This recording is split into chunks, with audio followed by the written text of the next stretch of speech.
How to get credit cards without your social security number. This is easier than you think, and it only requires a few steps. And you might have already done part of the first step without even realizing it. So I'll be going over how the credit card companies use the credit bureaus and public records to offer you deals. Yes, the credit card companies will be coming to you, offering you credit cards without you even applying. And I'll also be teaching you how to get some of those credit cards without ever having to put in your social security number. I'm talking start to finish, a credit card in your pocket without ever giving up your social security number here. There are some real benefits to using this method that I'll also be going over. And I'll be sharing all of this with you for free. I'm not selling a course on this. I try and give you guys as much information as I can to improve your finances for free because that's what a lot of us need right now. All I ask is that you smash that like button on this video. Hitting the like button is free, literally takes a fraction of a second. Plus, hitting the like button helps this video reach other people that need it. If you guys are just finding us, welcome to the Income Series, where we discuss all things about finance, business, and investing. I'm Brian Clark, living down here in Puerto Rico. I used to be a nurse anesthetist. Now, after starting several businesses, I come on YouTube to share what I've learned and also what I'm investing in. I'm inviting you to join the family and join in with other like-minded entrepreneurs by subscribing. So you probably know about the three credit bureaus, TransUnion, Experian, and Equifax. Well, in their credit reports, they keep a record of your trade lines, or essentially current and past accounts, of when companies have given you credit. If you go out and take the initiative to get a credit card from, say, Chase, or any of the other credit card companies, the credit card companies are going to want to pull a hard inquiry on your credit report. Generally, you want to avoid a lot of hard inquiries on your credit report because it not only hurts your credit, but sometimes creditors will deny someone with good credit that has way too many hard inquiries over the last 24 months. So if you can get away with only having the lender do a soft inquiry on your credit report, you're way better off. And when you apply for these credit cards on the credit card company's website, they're going to want your social security number. So going directly to these credit card company sites usually isn't the way to do it. I say usually for the reason because there are some exceptions I'll cover later. And I'm not saying you shouldn't ever go out and apply directly for a credit card, but that's just not the way to do it if you don't want to be giving out your social security number. So that's why this method I'm sharing today is so valuable. We can almost all use a higher credit limit. Now, you're going to want these credit card offers coming to you rather than you going to them. And so the big question is, how do you get on their radar? These lenders need to know about you and have some basic information about you.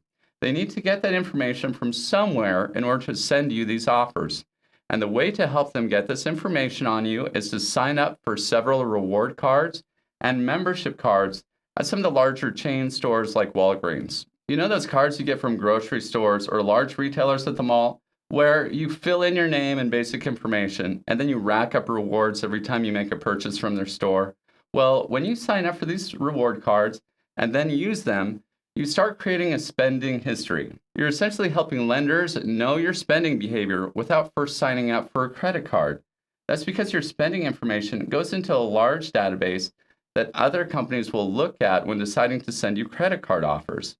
So you'll want to sign up for several of these reward cards at different stores and actually use them frequently for a little while.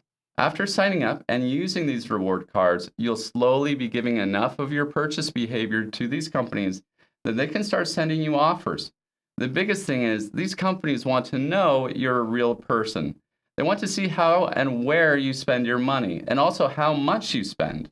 All of these are indicators of how much money you make and how much credit you can pre-qualify for. So you can see why I said you probably already have done at least part of this first step.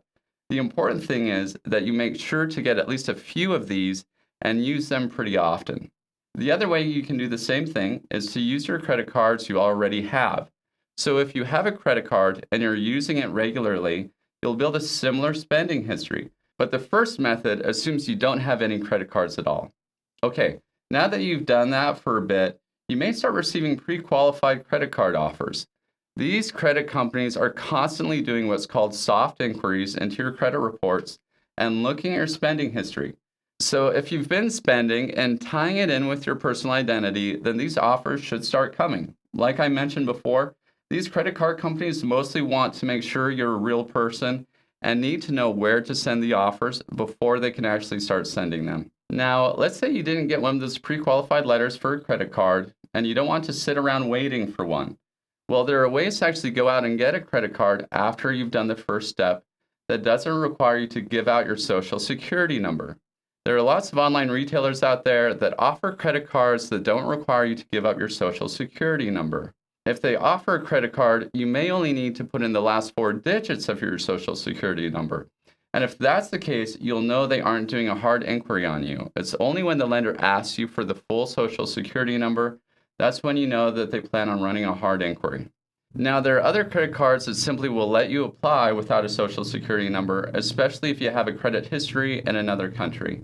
A lot of times you can use a different form of ID like a passport number. One of the lenders I found that is lenient on this is American Express. When filling out their form, I found you can check a box so you're not required to put in a social security number. Okay, for those who have stayed this far, I have a bonus secret method that is entirely different than the one I just shared, and that's to get a business credit card. I have a whole other video where I go in depth about building business credit and getting credit cards and loans for a business. I'll include a link to it in the description, but this is a great way for anyone, even people who are not from the USA, to get a credit card without a social security number. Essentially, the way it works is you'll start by registering a business within your state. You can usually do this online in about 15 minutes, and then it takes a couple weeks for the state to send you what's called the Articles of Incorporation. Once you have that done, you're then going to want to get a taxpayer identification number, or TIN, for your business from the IRS. This TIN essentially gives your company its own identity. You'll then need a business bank account. From there, you can start building up some credit history for your business. One of the easiest ways to do this is to sign up with a payment processor like PayPal or Stripe, and then have some transactions of payments being sent and received to and from your business over a couple of months. It doesn't have to be a ton of money, but if you can show some actual business activity, you'll be in a position to get some business credit. This should be enough for you to start applying for credit cards using the tax identification number of the company, not your personal social security number. What's great about this method is regardless if you're a U.S. citizen with no credit, or if you have a history of bad credit, or even if you're a foreigner living in the USA, you can still use this method. Most people don't realize, but business credit lines are often much higher than individual lines of credit because businesses usually have large expenses. So it's much easier to get a large line of credit for a business than for yourself. This is actually one of the things I do a lot of teaching on, is how to get companies lines of credit that help them reach new levels of success. You'd be surprised by how quickly a new company can get credit lines up to 6 figures. Now, going back to if you're a foreigner living in the USA and you simply just want to get a credit card, you may be able to apply for an individual taxpayer identification number and then use that in place of a social security number when applying for credit cards. This will probably be an easier process than starting a business and applying for a business credit card. While it is important to protect your social security number, don't let sharing it stand in the way of you being able to build credit and get a credit card. Just be careful to only share it with companies that you trust will handle it responsibly. In the description, I've put my Twitter account and some of my other social media accounts. If you have questions about these methods, feel free to follow me and send me a direct message. Twitter is actually a great place to follow me because some new investments I'm doing are time sensitive and I can't make a video fast enough on these. Also, not only am I invested in stocks, but I do a lot of crypto investing and cover a lot of business hacks. I just have too much information to cover in just my videos, so my Twitter is the best place to get access to most of it. My Twitter handle is @IncomeSeries, same name as the YouTube channel. I know how easy it can be to get lost trying to figure everything out regarding personal credit, business credit, and the credit bureaus. If you found some places where other subscribers can get a credit card without a social security number, share it with us in the comments section. I don't want this to just be me teaching all of you. We are all in this together. Remember to smash that like button. Clicking the like button is free, just like this video is free, and I'll reward you with some good karma coming your way. Also, remember to subscribe and become part of the family. This channel is all about helping each other build personal wealth and leveling up financially. I bootstrapped my way up to where I am today financially, I know most of you are doing the same. Just remember, we are stronger working together, and you guys have a great day.